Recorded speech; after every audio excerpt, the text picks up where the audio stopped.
I was just like desperate to get done with it. And like he has long hair and a lot of tattoos and like dancing to a Taking Back Sunday song, and I was like, how do you dance to this? So good. Top tier yearning, top tier longing. It wasn't giving what I wanted it to be giving. Hi amiguis, welcome to another monthly recap video.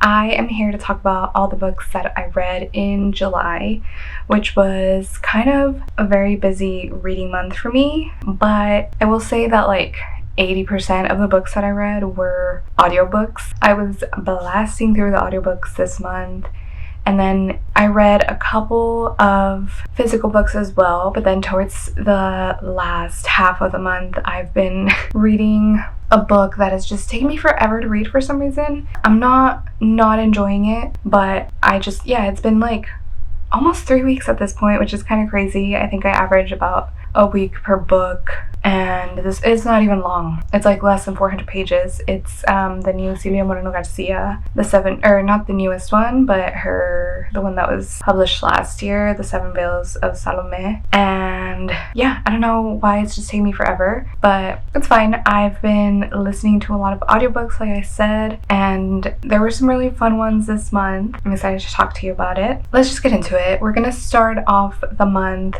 with a not super high note, because the first book that I finished this month was one that I didn't enjoy as much as I was hoping I would, and the book was Malas by Marcela Fuentes. I read this in physical form for my book club. I didn't finish in time, so I didn't even get to go to the book club discussion, which was a bummer, especially because I would have loved to hear other people's thoughts. But this book is mostly a historical fiction, and we're following two main characters in two different timelines. So the first character that we're following is Pilar, who is a Mexican woman who moves from Mexico to the US, and she lives on the border in a small town, and she moves there with her husband, and they have a child, and then some weird things happen in the town, and basically she believes that a curse has been placed on her by this old woman who comes and visits her, and she's just kind of freaked out by this, and she believes that like that woman was a bad omen and that she placed a curse on her. And then, you know, things get a little bit derailed in her life, and she just kind of always hangs on to that idea that that woman like bewitched her. The second character that we're following is Lulu, and this first Pilar story takes place, I believe, like in the 50s, and then the other character, Lulu, her story takes place in the 90s in the same border town.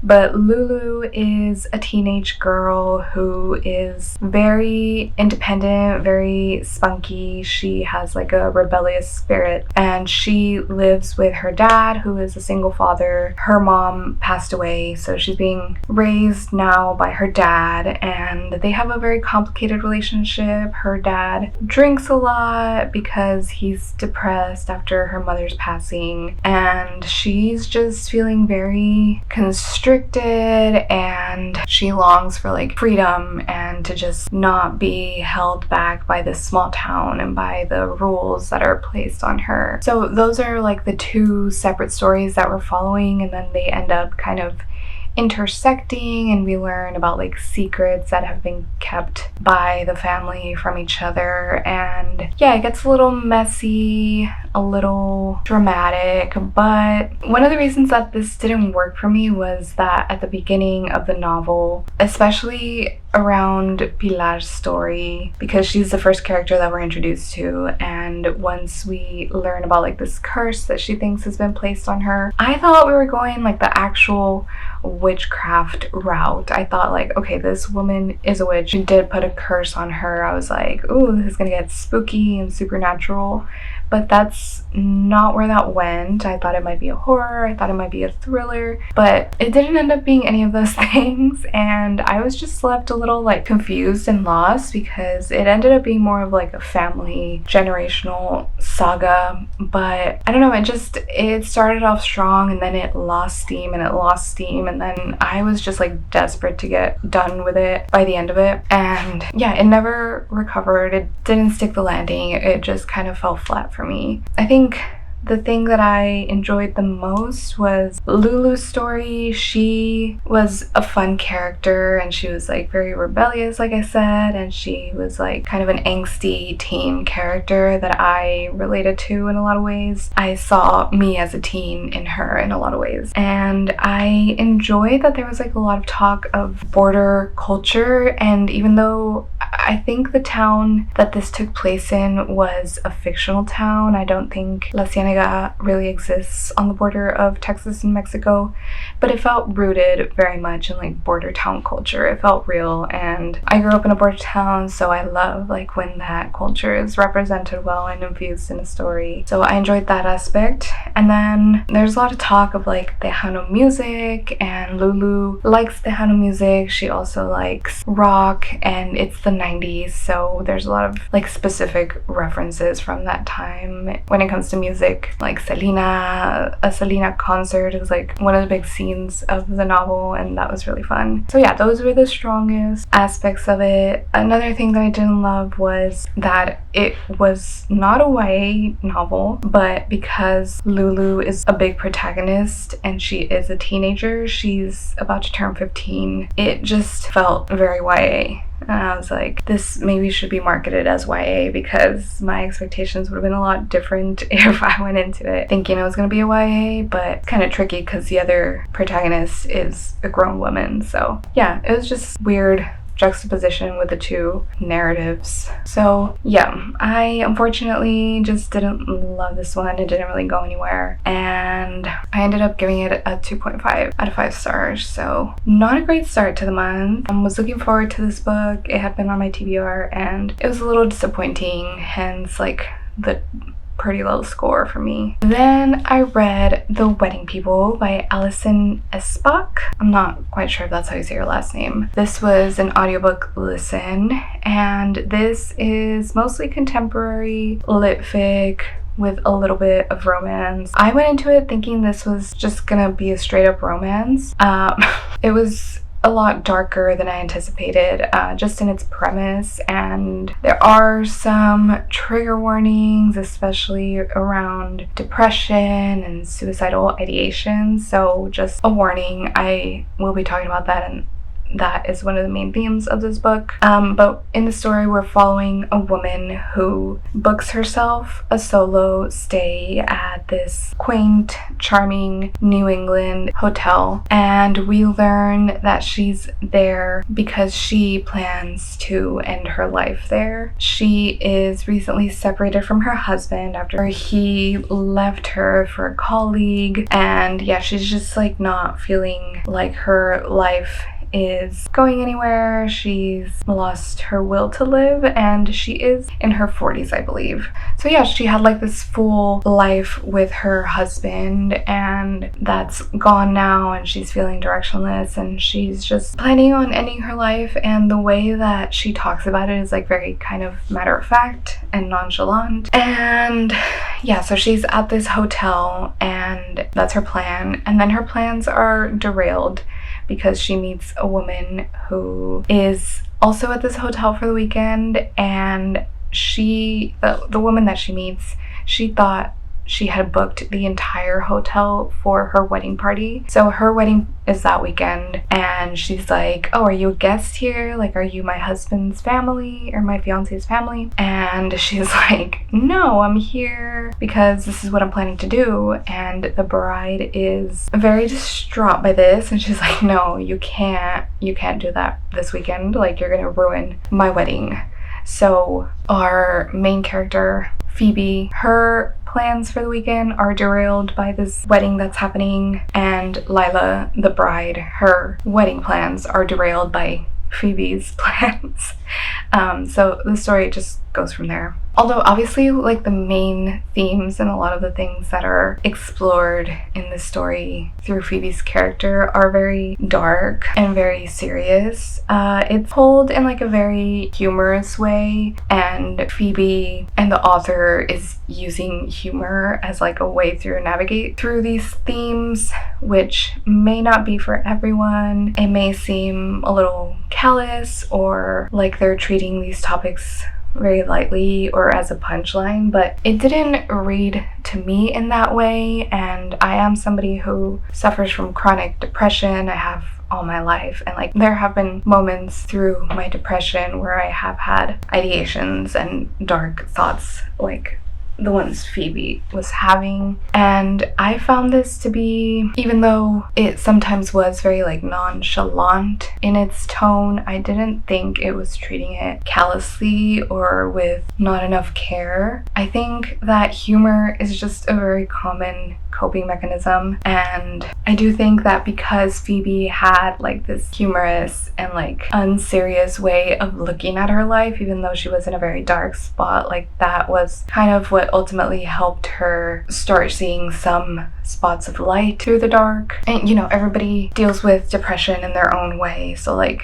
no right or wrong way to deal with your dark thoughts or your feelings is invalid. So if like this is not your type of humor, it's not the way that you would approach these topics, like I think that's totally valid. But I do think that it worked for me, and I don't think that it was treated like in a lackadaisical way or insensitively. So yeah, I enjoyed the story. I thought it was funny and clever, and even though there were some aspects of romance in it, I felt like the main theme was just Phoebe going through this grief of losing her husband, and then ultimately like some of the connections that she ends up finding that weekend through the situation that she's in. The romance, like I could either take it or leave it. Like I didn't think it added that much. But I also like I saw some critiques saying that like, oh, the message of this book was that when you're having suicidal thoughts, like a man's attention will solve all your problems or something, which I disagree with that. I don't think that her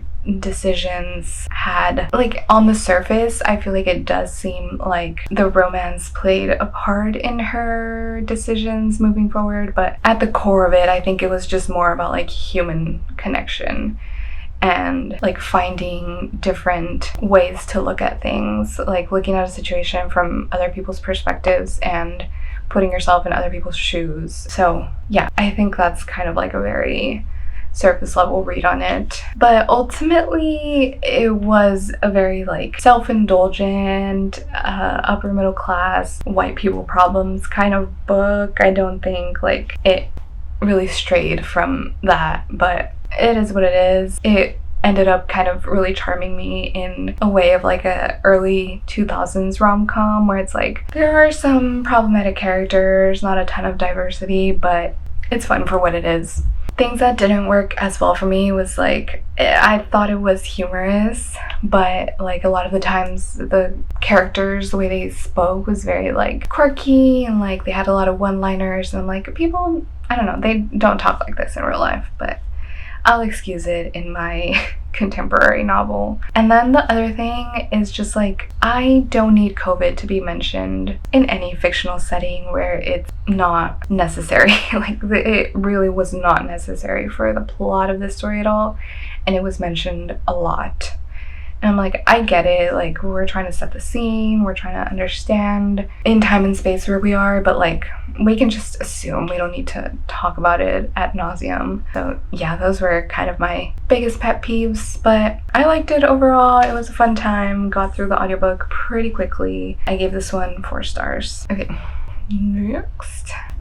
Next is another audiobook, and like I said, most of these are going to be audiobooks. I was blasting through them, and the next one was Wild and Wrangled by Lila Sage. This is the 4th book in the Rebel Blue Ranch series by Lila Sage. They're all romance novels that revolve around this ranch and the family that owns the ranch. The first 3 novels follow each of the writer's siblings and their respective love stories. And this one does not follow any of the siblings, but it follows Cam and Dusty, who are like adjacent to the Ryder family. So Cam has a child with Gus, one of the siblings. They're not together, but they have a child and they co-parent the child. And Dusty is like a lifelong friend of the family and he works on the ranch.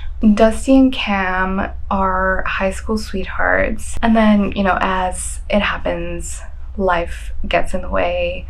They went their separate ways. They've remained like friendly, but never really reconnected. And where the story picks up, Cam is getting left at the altar. She was engaged to a man who we learn that she was really only marrying to please her parents. She comes from like a very wealthy family, and she was marrying this man in order to have a good relationship with her family and make sure that she was able to access her trust fund.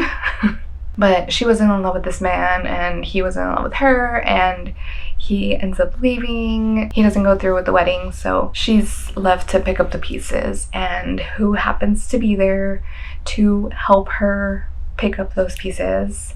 None other than Dusty. So yeah, they kind of reconnect. Things go from there. This is like a second chance romance, and I liked it. I liked it a lot. I think a big part of why I liked it so much was that this is the fourth book in the series, so I have been getting to know these characters and like growing attached to them for 3 books prior to this. So I don't know, I felt a strong connection to them from the jump.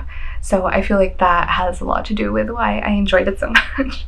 Because if it was like a standalone, if I didn't know these characters, I probably wouldn't have enjoyed it so much. I wouldn't have cared that much, because the conflict and the motivations of the characters are like a little flimsy. They're not the strongest. But I don't know, I really like Dusty especially. He, I think, is my favorite of the male love interests in all of the Rebel Blue Ranch novels. He's like the least cowboy-ish. I guess that's probably a big reason why. And like he has long hair and a lot of tattoos, and like that's my type.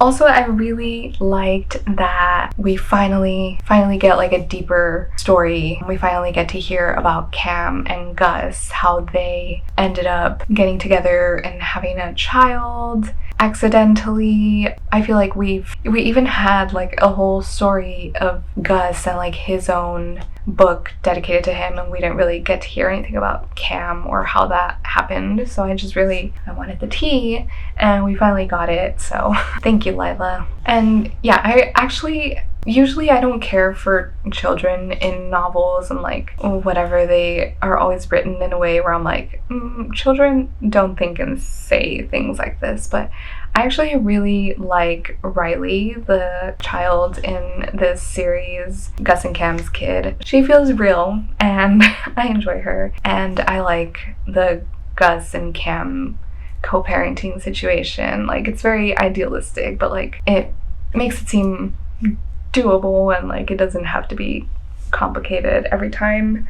Yeah, I enjoy that Lila Sage shows us like a lot of different types of relationships and like mixed families and stuff, so that's a cool thing about her novels. But yeah, this was a novel that I enjoyed, and the series as a whole I also enjoy. I would say this is probably like my number 2. Number 1, I think, is still Done and Dusted. I really like Emmy, and that was like the introduction to these characters and to the series, so I think that's still my number 1, but this is maybe my number 2 now. I really enjoyed it. Worst thing about all of Lila Sage's books for me is the nicknames. Like, I kind of like her spicy scenes. Like, they're not as cringe to me as other writers' spicy scenes are, but it's just the nicknames, man. They always, like, Lila Sage loves a little nickname, and she loves throwing it in a spicy scene, and even non-spicy scenes, like just throughout the whole novel, and I'm like, we don't need them. I personally hate them. I don't even remember what the nickname was in this one, but there was definitely a nickname that I was like, I don't care for it, but I just pretend it's not there. I like Dusty and Cam's music taste. At one point they were talking about like dancing to a Taking Back Sunday song, and I was like, how do you dance to this? It doesn't make sense, but I love that song. So yeah, I enjoy that even though this is taking place like on a ranch in a setting that like I would never find myself in, the music kind of is very relatable to me.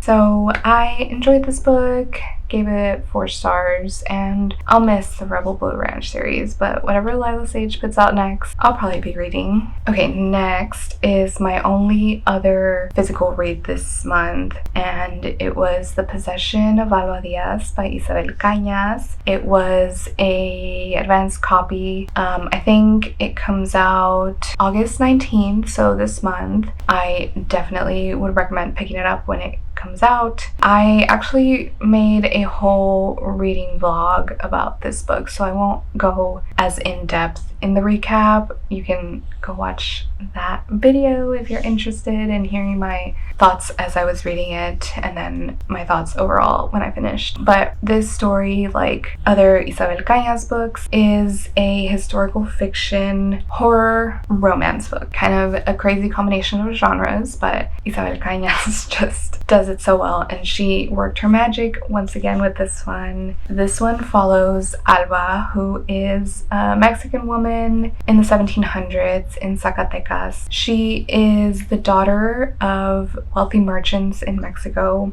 and there is a plague that's ravaging the town, and in order to escape the plague, her and her family move to a small hacienda by the mine that her fiance's family owns. It's a silver mine, and that's what his family's business is in. So they move there. It's a very bleak, and Alba, she starts feeling like these weird conflicting impulses within her. She has like one voice within her that's kind of like drawing her into the mine, and then another voice that's kind of telling her to stay away from the mine. That feels like a very dark spirit, dark energy in the mines. So she's like conflicted by this. Yeah, just very eerie vibes. And then the story goes from there. I think the title is a big hint as to the things that go down within Alba and within the mine. So yeah, this was a very good book. Isabel Cañas, she is just an amazing writer. It's very dark and scary, but like so poetic and so romantic, and I enjoyed it a lot. Like all of her novels, it just felt very well researched, and she really puts you in the time and setting. And I like that she also highlights a lot of the societal problems and inequities within Mexican society at the time. So in this book, we explore like Spanish colonization, the caste system, racism and colorism, and then also like Catholic colonialism and like the Spanish Inquisition and resource exploitation within Mexico. So a lot of things to develop within a horror novel, but she does it really well.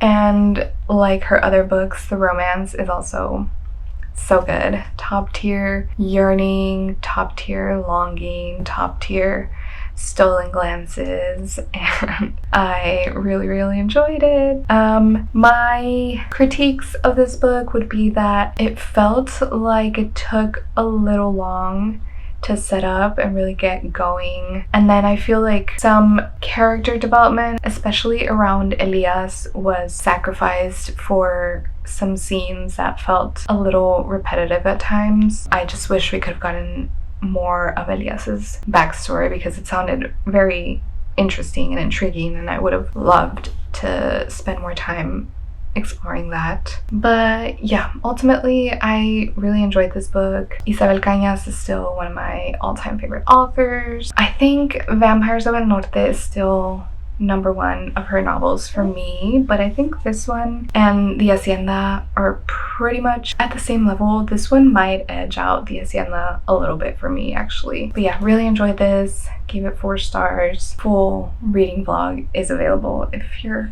interested. Moving on, everything else from now on will be audiobooks, like I said. And the next one on the list was Hot Summer by L. Everhart. And this is just a straight up fun summer romance featuring two women. So it is a sapphic romance, and it's based on Love Island. So I did let my FOMO win this summer, and I followed the hype. I started watching Love Island for the first time ever. It was okay. It was really good at first. I was really into it, and then it started getting a little toxic. And if you watched this season, you know what I'm talking about. Things were crazy. The fandom is on another level of parasocial behavior. So I don't know, I was getting like weird, icky feelings around it all, and I was like, this was supposed to be my fun, feel good, sexy summer show, and it wasn't giving what I wanted it to be giving. So somebody somewhere online recommended this book, and I was like, that sounds fun and like what I want the season to be. So I gave it a try, and I ended up really loving it. The narration is by a British person. Like, I think L. Everhart is British, and Love Island is originally from the UK, so it makes sense. It was giving very much Love Island original vibes.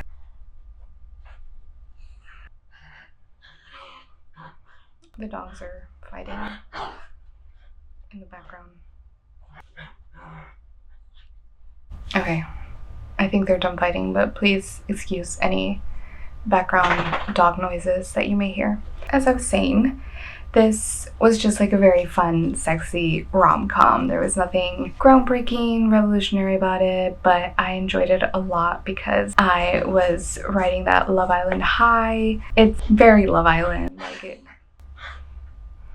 felt like I was watching the show. So the main premise is that our protagonist Cass works for a company, kind of like a Tinder company. They're like a matchmaking service, and they put on live in-person events, and Cass is like the event coordinator for these events. So she has to spend a lot of late nights out like at clubs and bars and like helping people mingle and interact, and she's just kind of tired of this lifestyle and of this position. So her company offers her a promotion where she would be like head of marketing or something, but the catch is that she has to go on Love Island, or Hot Summer is the name of the show in the book.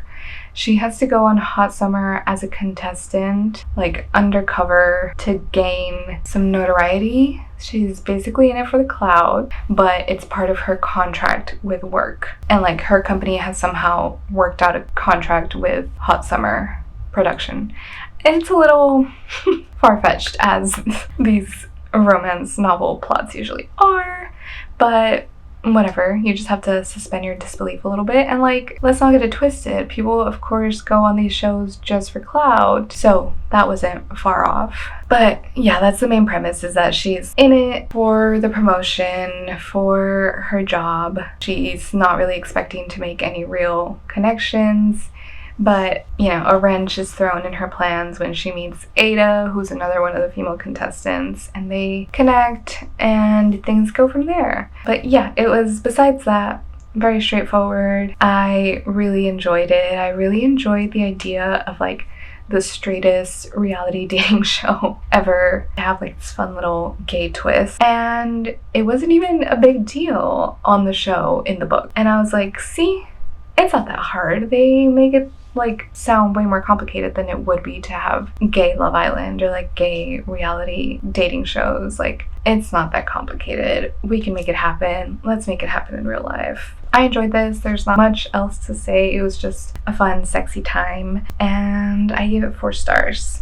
Okay, next was my only nonfiction of the month, I think. It was Strong Female Character by Fern Brady. This was a memoir, and Fern Brady is a Scottish comedian who is autistic, and she is writing about her late in life diagnosis, and also just like all the things that happened throughout her life that kind of made her realize that there was something different about her and ended up leading to her eventual diagnosis. But she just like had a very interesting life overall. One of the symptoms, like one of the ways that her autism manifests in her, is that she has meltdowns that cause her to be very like reactive and explosive in ways that were like disrupting her everyday life. So when she was under stress or excitement, her nervous system, that was like the way that it manifested in her. And she kind of went through her whole life just not knowing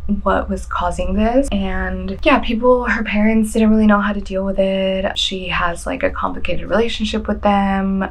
She ended up going to like a psychiatric facility for some time because of it. But nothing really helped or lessened that burden until she was like formally diagnosed as an adult. And she talks about like how even then like it's just something that she has to like deal with and work through and like find ways to make it work, because it's just like something about herself. But yeah, it was very interesting to hear about her experience. The narration is done by her and she has like a very thick Scottish accent and I loved it.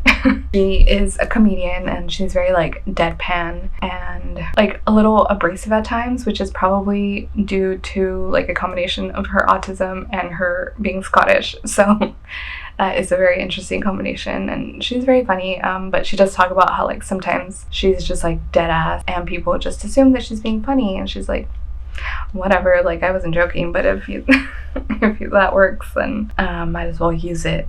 Yeah, I really admire her openness, and she talks about like how one of the goals of writing this memoir was just to bring more awareness to autism, and specifically like how it may look in women, because often women go undiagnosed a lot longer because the stereotypical picture and like what the criteria for diagnosis was based on was young men, and autism often manifests itself very differently in women, especially because we have to learn how to mask a lot more than boys do just because of society and misogyny. So like the more that people share their experiences, the more that we see how many different ways neurodivergence can look, the better. So yeah, Fern, she just shares her story openly, even though she says herself like there was a lot of things that I didn't deal with in the best way. Like she's not perfect, she has made mistakes, but she's just sharing it all as it happened. And I applaud her for that, and I found her to be very real and funny, and I enjoyed this memoir a lot. And the final book of the month was Open Throat by Henry Hoke. This was a super quick read. I'm not sure how long the novel is, but I don't think it could be more than 200 pages because the audiobook was only 2 hours long. So I assume that the physical book is also a very quick read. It's really more like a novella. But in this book, we are following the perspective of a mountain lion who lives in the Hollywood Hills. So we're seeing the world through his eyes, and it's just a very sweet, tender story about humanity. It's contemporary, so through the mountain lion's perspective, we see things that are happening in society today, specifically in LA. So we see like the political climate, we see homelessness, we see like the wealth disparity and class disparity, which is very evident in LA. We see environmental factors like the growing risk of climate disasters and things like that. And yeah, it's just a very tender story about humanity. And I guess one thing about me is that I really love a story that explores what it means to be a person today through the lens of like an outsider, whatever form that may take. So this kind of reminded me a little bit of Beautyland, which is like my favorite book that I've read this year so far. Kind of also reminded me of Monstrillo, which I read last year and really liked. So just like a narrator who's not a human but is looking at humanity and sees like the good, the bad, and like just lays it all out there and really explores like what it means to be human. I don't know, I really love this. It made me cry, it made my heart hurt. Like I said, it was a super quick read, but it really touched me and I loved it. I gave it 5 stars, and it was just a really nice way to wrap up a month of reading. And yeah, that is everything that I read this month. Like I said, I am still working through Seven Veils of Salome.